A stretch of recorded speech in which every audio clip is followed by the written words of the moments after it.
नमस्कार, मैं हूं पवन त्यागी। अयोध्या में भव्य रामलला जी की मूर्ति 22 जनवरी को स्थापित हो गई और प्राण प्रतिष्ठा के बाद पूरे देश और दुनिया का राममय माहौल हो गया है। जहां भी दुनिया के कोने में कोई सनातनी रहता है, उसकी आंखों से आंसू आ रहे हैं और वो इस प्रतीक्षा में है कि कब वो अयोध्या पहुंचे और रामलला के साक्षात दर्शन करे।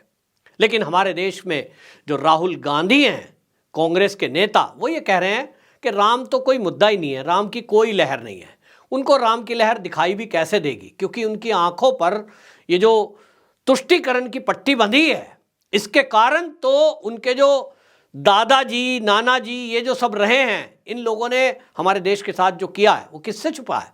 जवाहरलाल नेहरू जो उनके नाना जी हुआ करते थे, उनका व्यवहार कैसा था।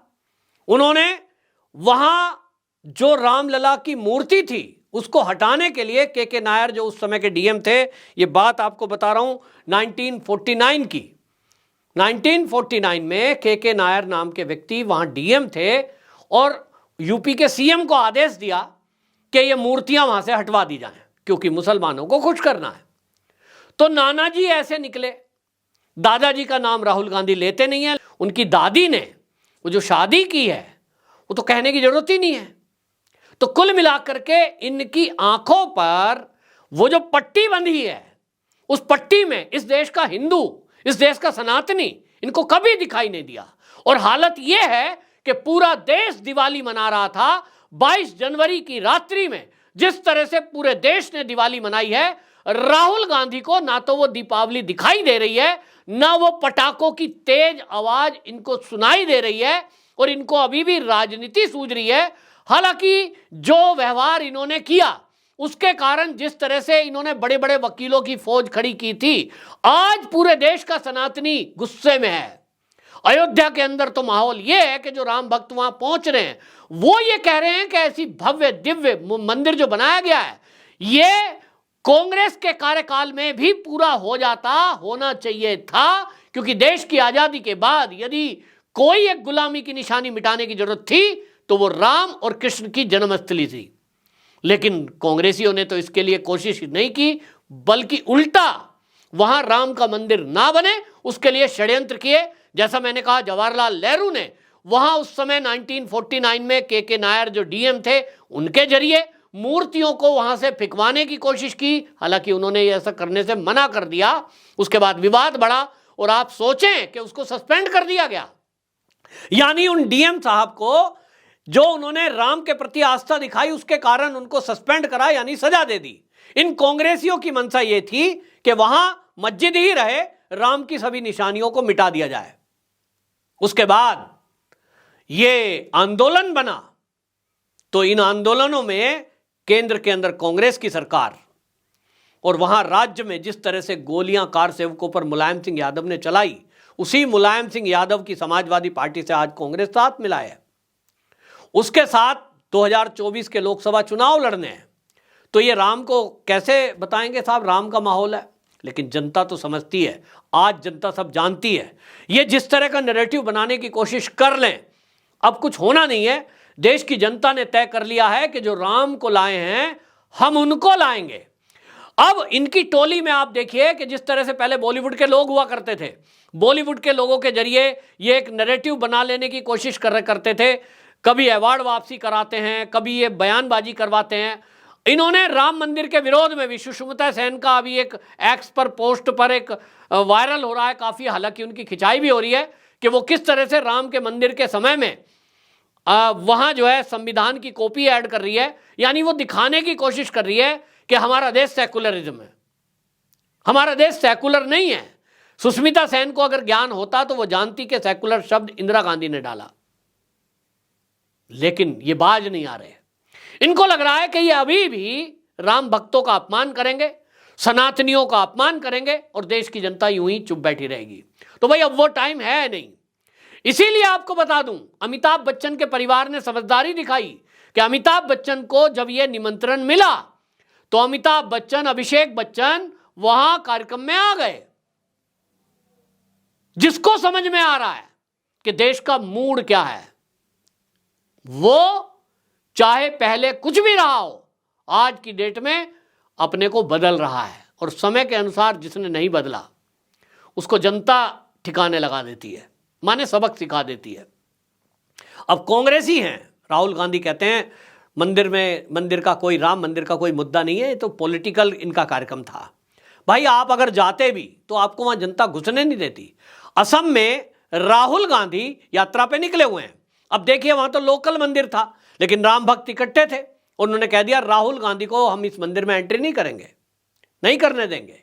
भाई मंदिर हमारी व्यक्तिगत प्रॉपर्टी है, किसी ने मंदिर बनाया है व्यक्तिगत, आप जाना चाहते हो, आप एक नैरेटिव चलाना चाहते हो कि हम भी राम भक्त हैं। एक तरफ आपने राम के मंदिर के बनने में कितनी बाधाएं पैदा करी कि आप राम के अस्तित्व को नकार रहे थे, आपने वकीलों की फौज खड़ी कर दी ताकि ये राम का मंदिर ना बने, और आज जब भव्य दिव्य मंदिर बन गया है, आज पूरा देश अगर राम में हो रहा है, तो आप ये जताने की कोशिश में हैं कि मैं भी दत्तात्रेय गोत्र वाला वही पंडित हूं जो पिछले चुनाव में था।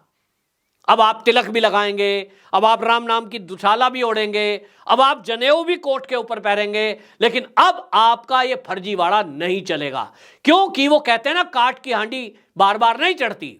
एक बार आपकी चढ़ गई, 2019 में कुछ हिंदुओं ने बेवकूफी कर दी कि आपको दत्तात्रेय गोत्र का वो ब्राह्मण समझ बैठे, बाद में पता चलता है कि सावन के महीने में आप तो फिर अपने असली रंग में आ गए। लालू प्रसाद की फैमिली में जिस तरह से मीट बनवा रहे थे, ये समझ में आ गया कि ये कैसा ब्राह्मण था। ऐसा इस भारत में ब्राह्मण ही नहीं, आम आदमी भी जो थोड़ा बहुत भी भक्ति में है, वो कम से कम सावन के महीने में मीट को हाथ नहीं लगाएगा। लेकिन ये दत्तात्रेय गोत्र के ब्राह्मण बनने वाले, उनकी पोल खुल गई क्योंकि वो फोटो वायरल हो गया। अब ये काठ की हांडी इस बार नहीं चढ़नी, पता लग गया। अब तो जनता पूछेगी कि राहुल गांधी पहले साफ साफ बताओ कि आपके दादाजी का नाम क्या था, बताओ पहले आपका गोत्र क्या है, आपकी शादी हुई है कि नहीं हुई है, बिल्कुल क्लियर बताओ। आप जो कुछ करेंगे अब आप सब पोल पट्टी खुलने वाली है, तो अब पूछा जाएगा प्रियंका गांधी वाड्रा, बताइए ये वाड्रा कौन होता है, बताओ जरा। अब पूरा कुछ खोल के सामने आएगा। अभी तक देश के सनातनियों को जो आपने मूर्ख बनाया है, अब सनातनी जागृत हो गया है। और सोशल मीडिया की ताकत आज ये है कि मीडिया भले ही आप खरीद लेना, आज सोशल मीडिया के पत्रकार आपके मुंह पर आईडी लगाएंगे और आईडी लगाकर पूछेंगे बताओ राहुल गांधी अपने दादा का नाम, कौन सी परंपरा का पालन कर रहे हो, क्या धर्मांतरण कराया था, इसका सबूत दो। सबूत मांगे जाएंगे कि भैया आपके दादाजी जब मुस्लिम थे फिरोज खान, तो फिरोज खान का बेटा राजीव खान होना चाहिए, ये गांधी कहां से हो गया। इसीलिए हेमंत बिस्व शर्मा जब कहते हैं कि ये फर्जी टाइटल है, तो आप असम में जाकर हल्ला गुल्ला करते हो। आप हेमंत बिस्व शर्मा के प्रति षड्यंत्र करना चाहते हो तो वो चलेगा नहीं, क्योंकि हेमंत बिस्व शर्मा आपकी नस नस से वाकिफ है। चिंता मत करो, चुनाव होगा तो हेमंत बिस्व शर्मा, अब चुनाव आने दीजिए, सवाल पूछेंगे आपसे, फिर से सवाल उठेगा जो हेमंत बिस्व शर्मा ने कहा है कि ये गांधी टाइटल आया कहां से, ये जनता पूछेगी। अब अभी तो हेमंत बिस्व शर्मा ने पूछा है, अब जनता पूछेगी कि राहुल जी आप ये बताइए कि गांधी टाइटल आपने क्यों लगाया।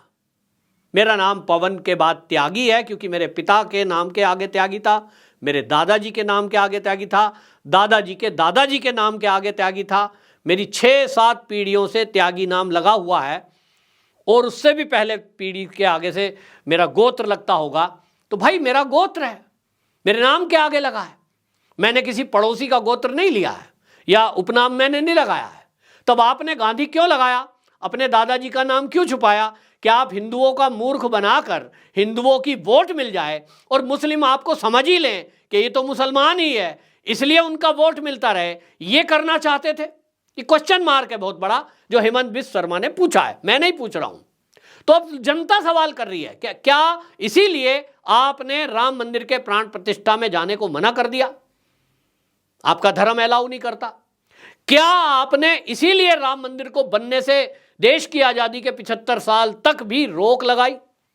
जब बीजेपी सरकार आ गई तब भी आपने वकीलों की फौज खड़ा करी। आखिरकार आपकी नफरत का कारण क्या था, यह राहुल गांधी से जवाब मांगा जाएगा, प्रियंका गांधी वाड्रा से जवाब मांगा जाएगा और मांगा जाना चाहिए। आप देश के प्रधानमंत्री मोदी जी हैं, उनकी तो आप जाति की बखिया उगेड़ देते हो। किस जाति से है, क्या करता था, और देखिए ये वो, मतलब देश की राष्ट्रपति हो या कोई हो, उसका आप अपमान करने से चूकते नहीं हैं और अपनी जाति को गांधी के नाम के पीछे छुपाते हो। तो देश की जनता आप जानना चाहती है। हकीकत तो सब जानते हैं, लेकिन आपके मुंह से सुनना है कि आप ये बताइए कि जब आपके दादाजी एक मुस्लिम थे, खान थे, तो आपके पिता क्यों नहीं हुए? क्या कारण है? धर्म परिवर्तन किया है। और अगर धर्म परिवर्तन कर लिया होगा, हिंदू बन गए, तो भाई उसका कोई एविडेंस होगा। वो एविडेंस देश की जनता को, राहुल गांधी को दिखाना चाहिए। और फिर राहुल गांधी कौन से धर्म को फॉलो करते हैं वो भी देश को बताना चाहिए। प्रियंका गांधी वाड्रा कौन से धर्म को फॉलो करती है ये भी बताना चाहिए। तो आप अपने अपने धर्म का पालन करें, कोई दिक्कत नहीं है। मंदिर सबके लिए खुले हुए हैं, हिंदू हो, मुसलमान हो, या सिख हो, या ईसाई, किसी को रोक नहीं है। राम मंदिर में भी बहुत सारे मुस्लिम तो उद्घाटन के ही टाइम गए थे, प्राण प्रतिष्ठा के समय बाकायदा निमंत्रण दिया था राम जन्मभूमि तीर्थ क्षेत्र ट्रस्ट ने, तो जाने की मनाही नहीं है। लेकिन आप अपने वोट लेने के लिए सनातनियों को झूठ बोलकर, हिंदुओं को छल कर सत्ता पाने के लिए ढोंग करेंगे, ये अब नहीं चलेगा। तो राहुल गांधी की खींच दिखाई दे रही है। राम में माहौल होते हुए अब इनको पता लग गया है कि इनकी दाल गलनी नहीं है। भारतीय जनता पार्टी 450 का आंकड़ा पार करने जा रही है। ये माहौल जब अब चेंज हुआ है, इसी में ये बौखला कर अब ये राम को, मंदिर को कोई मुद्दा ना बताकर नैरेटिव चलाने की कोशिश कर रहे हैं, जो इनकी बौखलाहट को दिखा रहा है। आपकी क्या राय है? कमेंट बॉक्स में जरूर बताएं। जय श्री राम, वंदे मातरम।